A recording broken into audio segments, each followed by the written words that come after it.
Yang pertama itu ada pengertian dari Enterprise Resource Planning. Enterprise Resource Planning itu sendiri adalah sistem manajemen berbasis software yang membantu perusahaan mengelola proses bisnisnya secara menyeluruh dan terintegrasi, mulai dari keuangan, sumber daya manusia, produksi, hingga distribusi itu sendiri.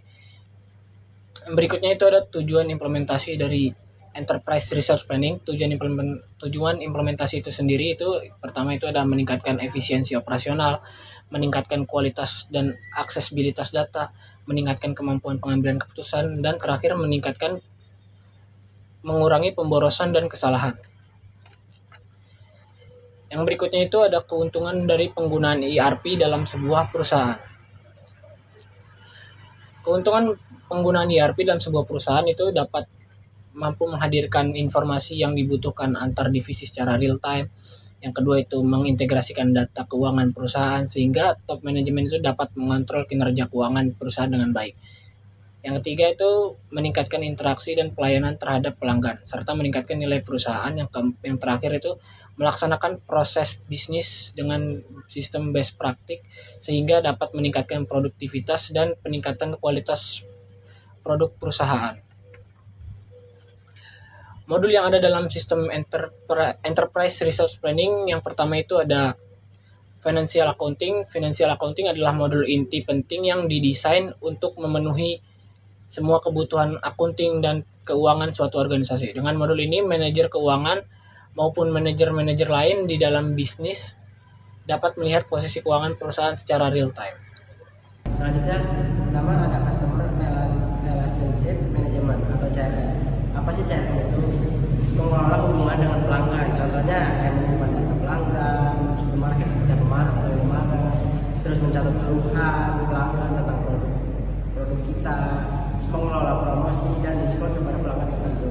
Selanjutnya ada Supply Chain Management. Supply Chain Management atau SCM itu mengelola aliran bahan baku hingga produk sampai ke konsumen. Contohnya mengatur pengiriman tepung terigu ke pabrik mie instan, terus memantau stok bahan baku di gudang, terus mengatur jadwal distribusi Indomie ke seluruh Indonesia. Selanjutnya ada Material Management. Fungsinya itu mengelola pengadaan dan persediaan material. Contohnya membeli tepung, minyak goreng, dan bumbu dari supplier, terus mencatat hubungan stok bahan baku di gudang, membuat purchase order atau PO ketika stok mulai menipis. Selanjutnya ada profil PT Indofood. PT Indofood Sukamakmur Tbk atau INDF adalah perusahaan Total Food Solution terkemuka di Indonesia. Didirikan pada 14 Agustus 1990. Indofood beroperasi melalui beberapa kelompok usaha utama seperti produk konsumen bermerek, CBP, Bogasari atau tepung terigu, agrobisnis, distribusi, hingga budidaya dan pengolahan sayuran.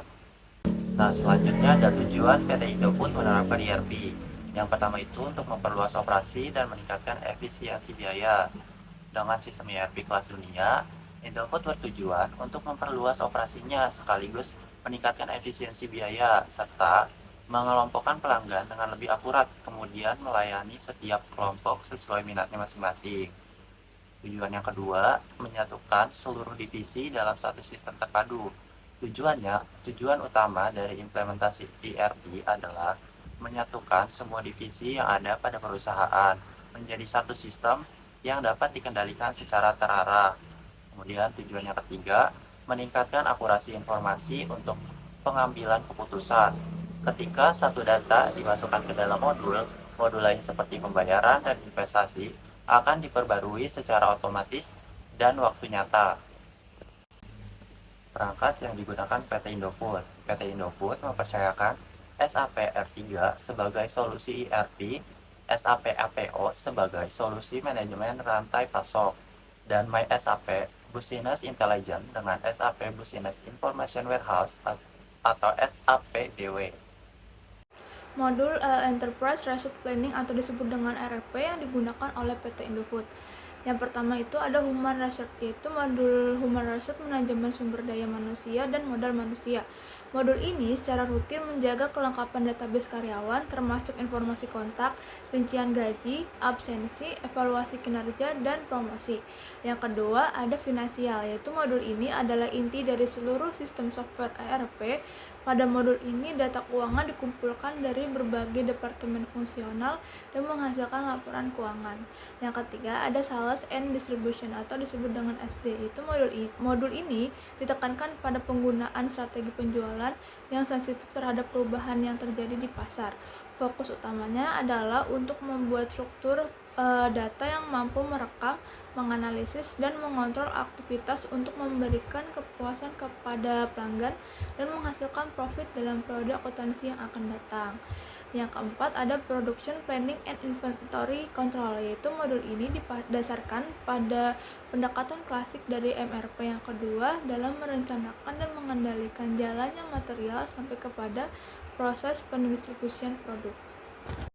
Selanjutnya ada perkembangan dari implementasi ERP di PT Indofood, yaitu terdapat beberapa perkembangan yang dialami oleh PT Indofood sebagai hasil dari implementasi ERP dalam proses bisnis mereka. Yang pertama, meningkatkan efisiensi biaya. Yang kedua, meningkatkan drastisnya ketepatan antara supply dengan demand konsumen pada tiap area distribusi mereka. Yang ketiga, mengurangi biaya administrasi melalui efektivitas metode manajemen, pengarsipan, dan distribusi data terpadu.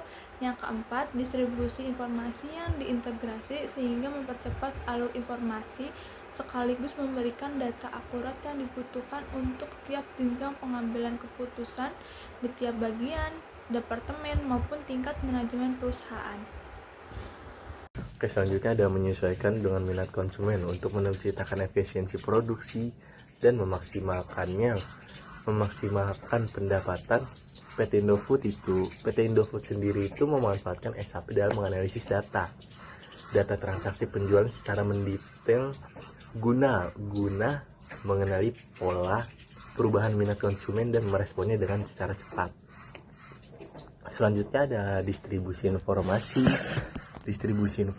PT Indofood mengimplementasikan SAP BW pada Juli 2003 sebagai upaya meningkatkan akurasi dan ketepatan waktu pelaporan manajemen. SAP BW sendiri merupakan modul yang dibentuk dari hasil rekapitulasi data dan transaksi yang bersumber dari backend SAP R/R/3 Production yang kemudian diolah menjadi model laporan bisnis guna membantu perusahaan dalam menganalisis data yang dijadikan tolak ukur kinerja perusahaan secara keseluruhannya. Oke. Selanjutnya itu ada pengarsipan dokumen. PT Indofood menyederhanakan sistem pengarsipannya melalui penggunaan IBM Content Manager Command Store untuk SAP. Perangkat lunak ini berfungsi sebagai sistem pengarsipan dan distribusi data terpadu yang mampu mengintegrasikan dokumen SAP maupun non-SAP ke dalam satu arsip tunggal. Selanjutnya ada integrasi sistem hilir. Melalui sistem ERP ini, PT Indofood telah merancang perencanaan ke depan guna memperluas operasionalnya sekaligus meningkatkan efisiensi biaya. Dengan salah satu tujuan utamanya adalah melayani setiap kelompok konsumen sesuai minat dan kebutuhannya. Oke, selanjutnya yang terakhir ada tantangan dalam implementasi ERP. Biaya investasi yang sangat besar, biaya besar untuk pembuatan dan perawatan sistem SAP yang meliputi lisensi dan biaya konsultasi yang mahal. Dan perlunya pelatihan dan dukungan teknis agar sistem ERP dapat digunakan secara efektif. Staf IT-nya dan pengguna lain perlu dilatih untuk mengoperasikan dan mengelola sistem ini. Tanpa dilatihnya staf IT dan pengguna lain, itu sistemnya tidak akan berjalan dan tidak terlalu efisien tanpa dilatihnya mereka. Dan selanjutnya itu ada kustomisasi. Ada kustomisasi yang memerlukan waktu dan biaya. Proses kustomisasi sistem ERP agar sesuai dengan kebutuhan spesifik perusahaan memerlukan waktu dan biaya yang tidak sedikit. Permohonan begitu pemaparan dari kami mengenai analisis enterprise resource planning pada PT Indofood. Sebelumnya mohon maaf jika ada kekurangan.